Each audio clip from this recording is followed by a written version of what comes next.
Hey guys, subscribe for daily content, and if you're shopping for gear, make sure you check out the description for the newest items at some of the very best online retailers. There's also links for some of the items that I personally recommend.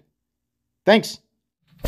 What's going on YouTube? Metal Complex here, and today I'm going to be sharing with you guys 10 extremely underrated EDC folding knives that you can check out if you want to.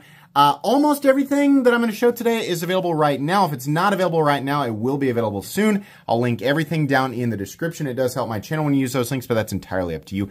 Thanks to my patrons for supporting me. Please make sure to follow me on Instagram at metal_complex and on TikTok at _metal_complex. Let's go ahead and start out here with something that will be available soon, but is currently unavailable and definitely needs to be talked about more. A lot of you guys are going to be saying, what? That's a super popular knife, right? It is, but it definitely deserves to be more popular and more people need to know about it. This is the Ved Raccoon, but it is not the standard button lock and it's not the crossbar lock version, which are both fine.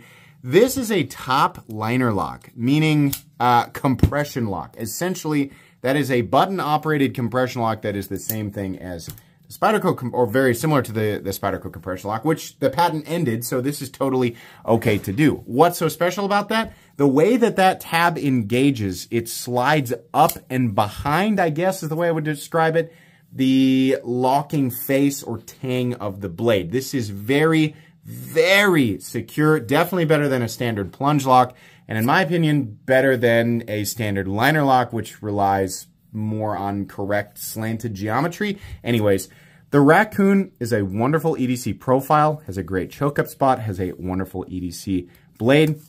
This locking system, or this button-operated compression lock, or top liner lock as they call it, makes it insanely easy to manipulate. The pocket clip is fantastic. The blade steel 14C28N is fantastic. This is a great knife, and when it's in stock, it's about 65 bucks. More of these are coming. Again, I want to stress, I know it's hard to say underrated when it's out of stock, but my point here is I cannot believe that people are not screaming this thing from the mountaintops. It definitely needs to be carried and used by so many more people. This is one of those knives that will set an incredibly high standard for people. You know, if you're new coming into the knife world and you're wondering where to start, this is the type of knife that I suggest people start with if they can get their hands on it, because it kind of lets you know exactly how much better pocket knives can be versus what you would typically pick up at Home Depot. Moving on here, this is going to be one more for the collector for sure, but definitely still an absolutely usable knife. Much more expensive. This is the Les George and Alan Eichowitz EK Dagger, the integral EK Dagger. We have a DLC titanium frame and a DLC, it's a dagger style blade. Obviously we can't have the back edge sharpened. That's just like a false wedge. But super cool. To my knowledge, these are CPM 20 CV or M390. It's one or the other. I can't remember. It's essentially the same composition. Wonderful materials, wonderful styling, just super cool. But the biggest part here, the biggest deal here is the fact that this is an integral frame. Now, a lot of people either don't know what that is or they don't care, but it factually costs substantially more. Whatever your feelings on it are, it factually costs more money to do something like this, which is why it's so much more expensive than a sandwich or pillar construction titanium frame lock. This frame was milled from a single block of titanium. It's a little bit more risky. Well, it's a lot more risky to do than making two separate pieces, because the entire frame and all of the decorative milling on the outside, I would say decorative, it's actually got some nice tactical texturing, if you will, but it all has to be perfect or you scrap the frame, and that's a lot of titanium to scrap. So that's what I mean there when I say it's a little more risky. The pocket clip leaves a little to be desired, but literally the entire rest of the knife is just super cool. I know the people who picked this up, you know, from my comment section were saying, hey, you were right. This thing is amazing. It's awesome. Anybody considering it and you're just not quite sure, this is definitely a knife that will put a huge smile on your face. Again, probably more for the collector than, you know, somebody who's just looking for like a good day-to-day user. I'm not saying it can't be used. I'm saying this one is much more designy, much more catered towards the seasoned knife enthusiast than, you know, sort of the entry-level user. But for whatever reason you want to pick this up, I think that you'll really enjoy it. That thumb disc, if you're intimidated by that or you feel like it might not be, you know, your preferred means of deployment, I'm here to tell you that this is actually supremely easy to manipulate. I used to think like that. That's why I wanted to point that out. That thumb disc is in exactly the right place, and it's just super cool. I love this thing. Big fan of Les George personally, so this was a huge win for me personally. Moving on here to number 8, definitely a knife that people are aware of, but more people need to be aware of this thing, and that's the Pyratech Kraken. This particular version in DLC, shiny DLC. I didn't even know they did that until they sent this one. I'm sure that many of you do, but way more of you don't. Definitely. The Pyratech Kraken is an awesome knife. They send a card in each one of these that tells you the exact Rockwell hardness. This one in particular, S90V at 61.4, which is amazing. Definitely an aesthetic that makes me think of the Benchmade 940 and the Sebenza sort of together. And honestly, it kind of carries that way in the best way possible. Now, all that stuff is really cool, but honestly, the coolest part about this knife is the fact that these scales are basically held on with magnets. I'm going to turn this over because the filler tab will come out.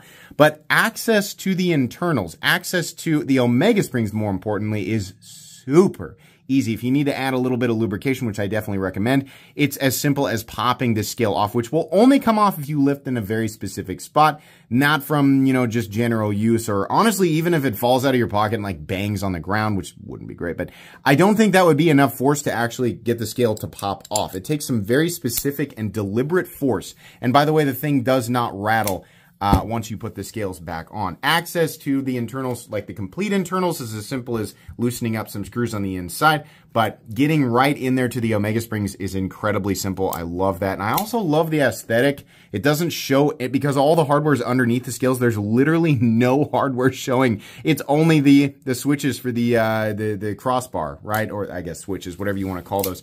Really, really amazing. Fantastic action, fantastic blade profile. I really like this little notch up here, right, for doing little draw cuts. I've been carrying this pretty much non-stop for the last week or so, and I have thoroughly enjoyed it. This is a pretty expensive knife at $300, but honestly, versus the competition at the same price point, I'm sorry, if we're comparing apples to apples, other things that are realistically in the same parameters of competition, this is honestly a really, really great knife for about $300. That's the entry, like the standard version. They do have the DLC versions, I think, for maybe slightly more. Let's change gears and go back to something inexpensive for number 7. And for a lot of people, I think this is just a really underwhelming looking knife, but I'm here to tell you that it's something awesome. The Sencut Borm, which it's honestly, the name suggests that it honestly sounds kind of like a boring name. And it has such an unassuming aesthetic profile. But it's so good. This thing has a perfect EDC profile, and it's on the larger side, which I like. It just seems like we have way too many knives that are medium to small and not enough knives that are full size or larger. This is a full size knife at about 8 inches. We have a blade steel, I believe 9CR18 MOV, which I'm pretty sure it's the equivalent of 440B, which is fine at this price point. Wonderful blade geometry. I love the tip pointing down here. It's really useful again for draw cuts. Great belly, very thin behind the edge. Fantastic access to the liner. We have a beautiful forward choil and a low profile flipper tab that's been knocked down, so choking up is pretty comfortable. And we also have thumb studs that are comfortable and placed perfectly. So for somebody who's just looking for a straightforward, beater pocket knife, I guess, but you have a bunch of different preferences when it comes to manipulation of your knife. You want a good, classic, open, ergonomic profile. It's just kind of got everything, but it's such an unassuming looking knife. And truthfully, Sencut has a lot of these, and they kind of miss the mark in one area or another, but this one just kind of seems to have everything, and it's also got a pocket clip that is mountable for right or left-handed people, which is really great. For $39, it's really hard to beat this, but there is, I mean, in the same, right, the other side of that coin is there's a lot of competition. A lot of the competition is actually within Sencut's own line. So take a look for sure. Moving on here, I think this is one that has made this list before, but I got to talk about it again because it's just really great, and I never hear anybody talking about it. The Real Steel and Ivernb Pathfinder. This thing has a Scandi grind on it, which is wild. This thing is stupidly sharp. Oh my God. It actually makes me nervous. As somebody with a dedicated pocket knife channel on YouTube and 4,300 uploads. You would think that I fear no blade. Incorrect. Knives like this, I mean, I definitely get nervous around knives still because of the number of, there's just law of attraction, right? I accidentally cut myself here and there. This knife makes me super nervous. It is screaming sharp. Absolutely ridiculous. It kind of reminds me of a budget Shirogorov knife. There's a little bit of that aesthetic influence there, and I like it. It's got a huge open ergonomic profile. I think this is listed on Google as like a bushcraft folding knife. Be careful approaching that literally, but it does make for a really great large EDC knife. But the only issue that I have with this, and it's not really that big of an issue, it's just the thumb studs are slightly too small and there should be a little more cut out here. It's scalloped slightly for access, but it should be cut out a little bit more. I think something to sort of counterbalance that negative is the fact that this runs on washers and is beautifully smooth. And I think that's really purposeful considering this is clearly made to be used outdoors and it's gonna get dirty, it's gonna get gunked up, and the washers are definitely going to help with that. $71, I think, was the most recent price on Amazon. Definitely worth it. I would recommend this sort of dark forest green. I think it looks awesome. Moving on here to number 5, and again, this is another, this is a knife that people just don't really talk about.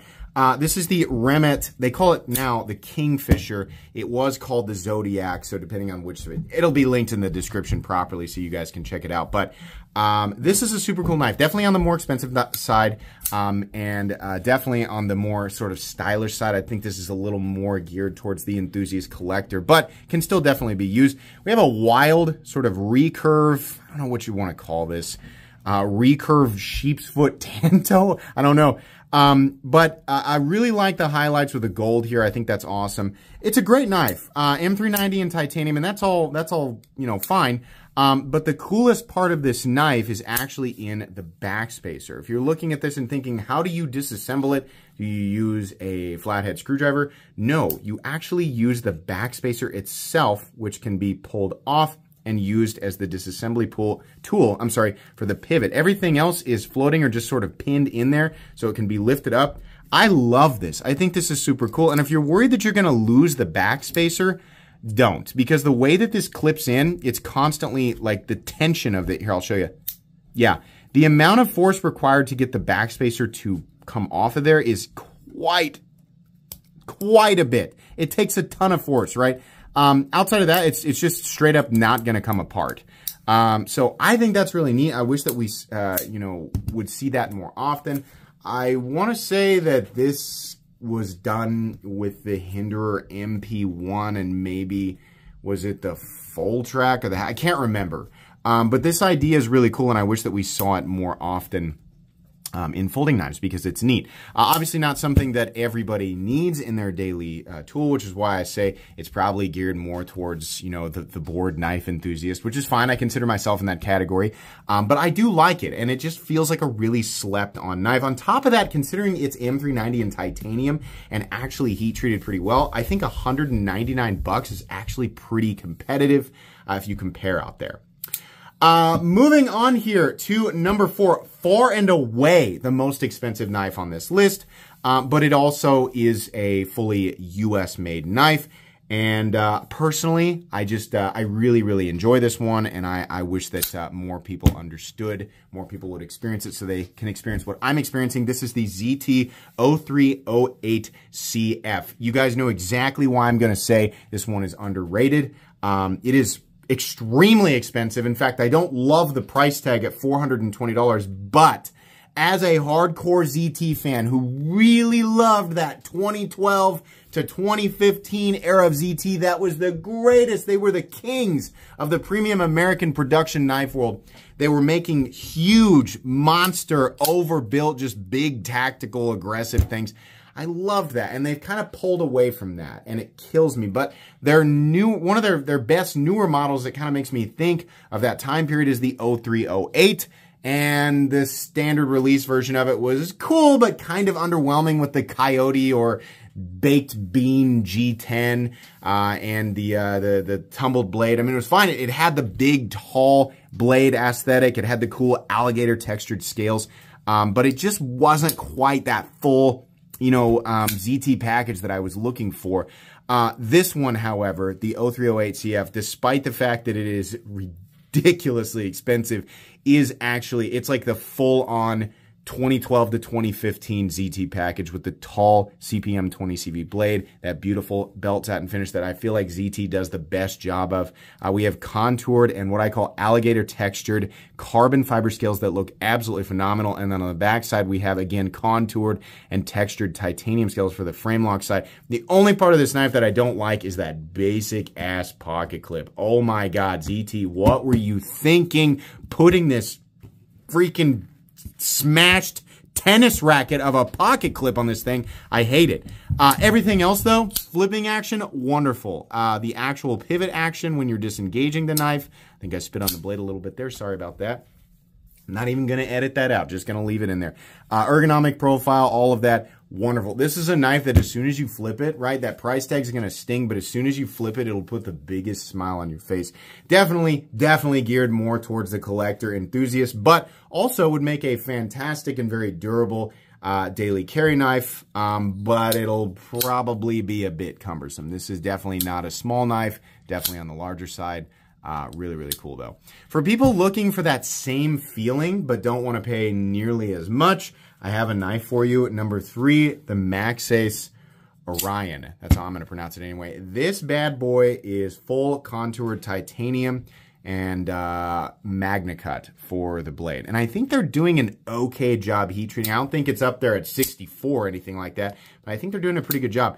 This knife, again, pretty sort of unassuming, I think, but this makes me think of ZT as well. Kind of that same big, burly, full knife profile with the more aggressive, more tactical aesthetic, but it's not priced anywhere near as high, and mainly because it's made in China and not the USA. The price on this guy is only 188 bucks, which I think is plenty fair considering the materials. You have a titanium pocket clip, titanium backspacer, again, contoured titanium scales, and then a Magna Cut clip point blade. Flipping action is absolutely fantastic. Cutting profile is fantastic. This is a great, you know, this is a knife that, like, versus the ZT specifically, and it's not quite as big, right? But it's definitely a full-size knife.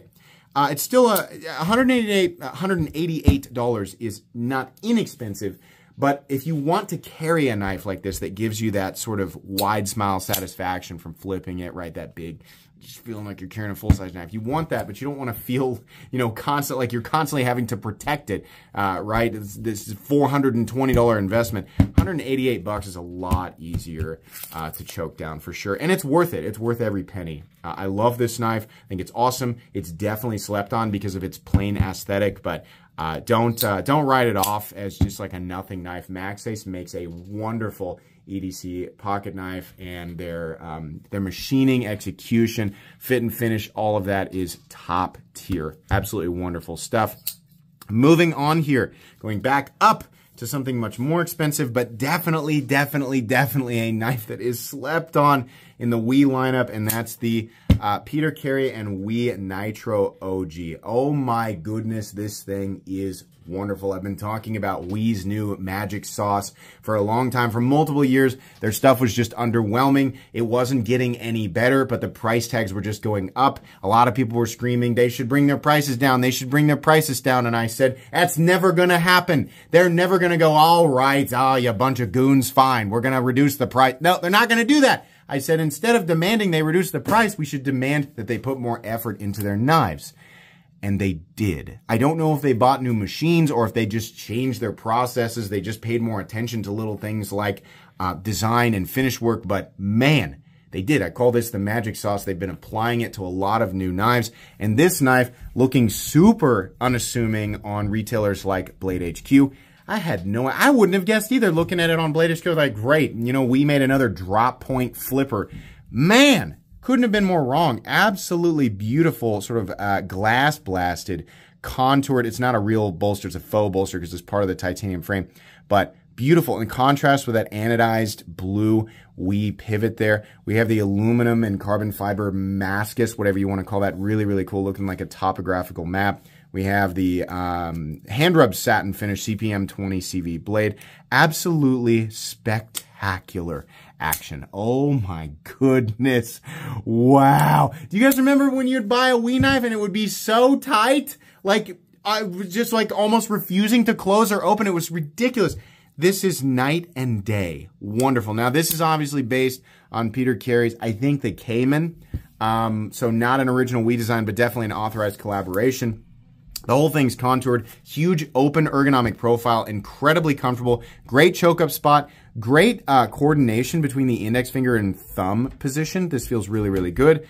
Access to the lock bar is perfection. The ability to reverse flick it or thumb flick it out, also perfection. For those of you who want a serious, purposeful EDC knife, but you're also, you know, you're seasoned enough in the enthusiast knife world to want it to be special and pretty and have all the cool, this is it, right? It's the perfect combination of that stuff. Definitely expensive at, I think the base price is about $308 or so, maybe a little bit more, maybe $310. But worth it. This particular version, I think, is sold out on Blade HQ, but there is a standard carbon fiber version on Blade HQ that you can pick up along with a couple of the variations. Don't sleep on this one. It's really, really great. I know it looks a little bit boring, but I'm telling you, in hand, in person, it's really, really spectacular.